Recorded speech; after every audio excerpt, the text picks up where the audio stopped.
Now, let's understand what is the role played by preprocessor and what is the overall flow when it comes to a C program from source code to mission code. When you give a C program to compiler, you are not actually giving the program directly to compile. So if you say your program is a.c, you are first giving program to a component called preprocessor. Preprocessor is going to execute all preprocessor commands in your program. All preprocessor commands start with hash. So your preprocessor commands are executed by preprocessor. After the commands are executed, the result of the commands plus your C program, the C code. Of course, preprocessor commands are part of your C program, right? Something like hash include. Now, the program after the commands are executed is now given to your compiler. So a.c with preprocessor commands, and after preprocessor is done, it is now giving a.c after all the commands are done. Commands are processed. And that is what your compiler would see.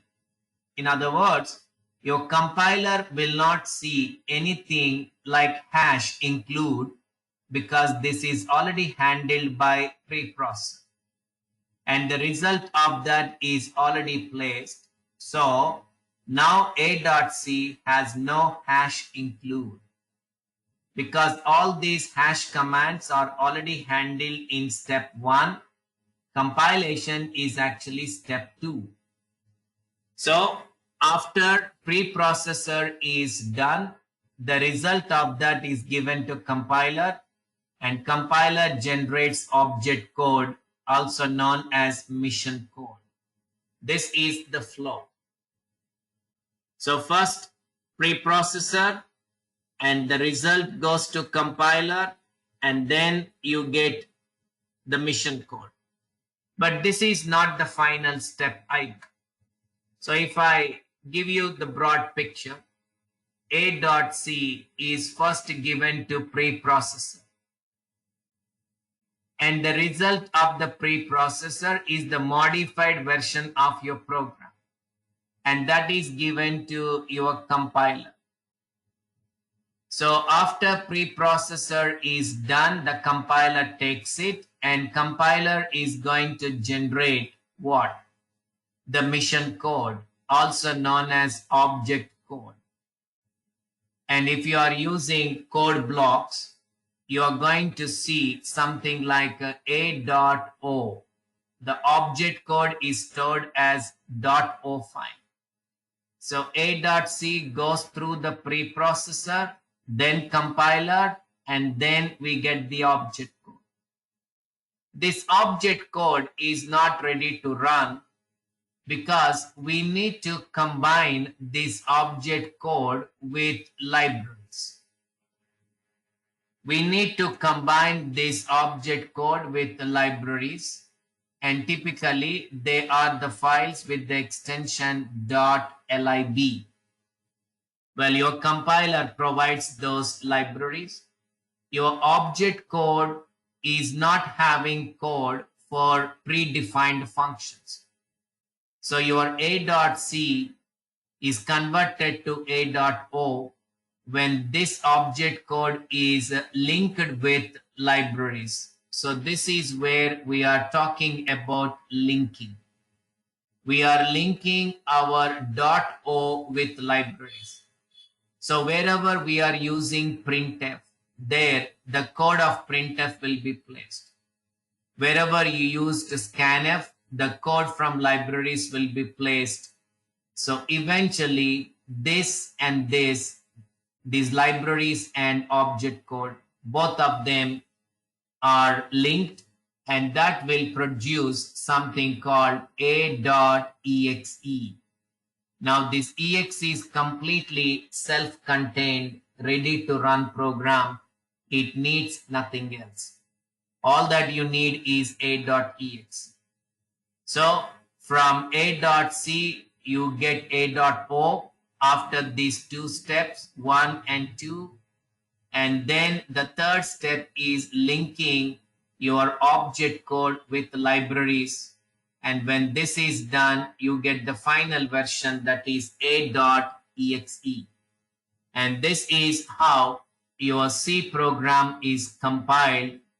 First, preprocessor is executing all preprocessor commands. Compiler is converting the result to object code. Then object code is linked with libraries, and eventually you get the executable file.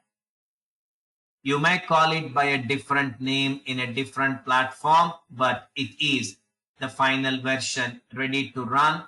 You don't need anything else once you got it. So if you see in your folder, you see a very small .c file, relatively small .o, but very large .exe, because exe is where you bring the code from libraries and embed that code into exe file. Your exe is typically much bigger than .o and .c. So preprocessor is playing an interesting role, and one of the preprocessor commands is #include. And what it does is it just includes whatever file you mentioned here. So whatever header file you mentioned, it is bringing the content of this file and dumping it there. So if I have something like this, and if I have then main, if I have main here. Now by the time this is given to compiler after your preprocessor is done, what you see is not just this command. In place of that, you have the content of stdio.h. stdio.h content is placed. Then you're going to have your actual C program. So eventually everything that is there in this file is placed here. This is the content of that file. That's exactly what #include is doing. This is what #include is doing.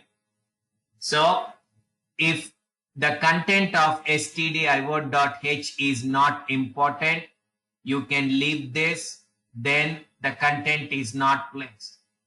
But if you want the content to be included in your C program, you need to give.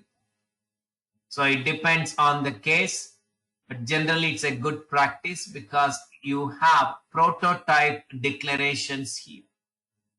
In stdio.h, you have prototype declaration for printf, scanf, and so on. So it's generally good practice, but not a mandatory thing, because even without prototype declarations, I can still call those standard functions. But by including the prototype declaration of those functions, I avoid all warnings. Otherwise, the compiler complains saying, I don't know anything about printf and scanf. But if you include prototype, then compiler knows what those functions are, what they take, what they return, and so on. So this is about your preprocessor. One of the commands is #include, and the other command is #define. But first, I want you to understand the whole scenario right from the first step till the last step. So every C program would pass through preprocessor, and where all the preprocessor commands are executed. Then the compiler takes the result of preprocessor, will convert that to mission code. But that mission code is incomplete because we don't have code for library functions. So when you combine that object code with the library, you end up getting the final exe, which is ready to run. And this exe can be given to anyone on Windows.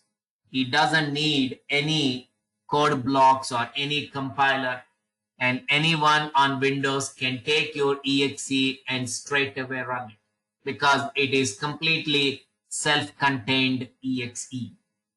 That's the way your C program is internally compiled and linked. This is called linking.